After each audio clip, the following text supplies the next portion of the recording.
TikTok Angoni Music. Mambo Jesu ndinoya pamberi penyu, mweya wangu norumbiza zita renyu. Nyasi ndichaimba ndisinganeti, imi muri mwari wangu nokusinga peri. Makandisimudza pandakadunga, makanditungamirira muri mare upenyu. Makandipa tariro, makandipa rugare. Jesu ndimi simba yangu mazuva ose.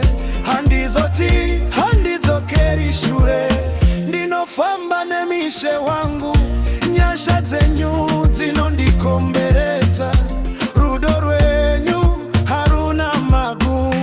Mwari mune simba ndinokurumidzai, Jesu mune simba ndinokurukudzai.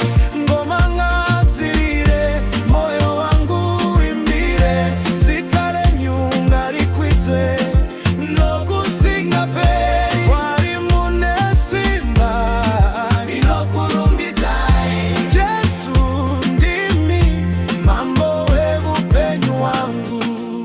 Pandinozangana nemiedzo handiwiri, nokuti imi munondibata neruoko.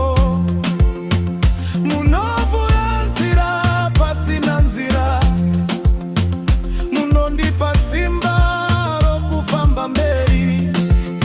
Ndichagara ndichikuvimba izve, mweya wangu hauzombonyari.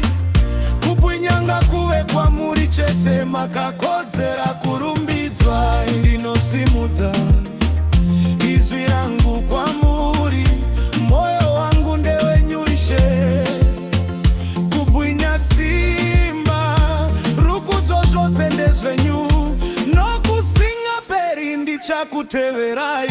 Mwari mune simba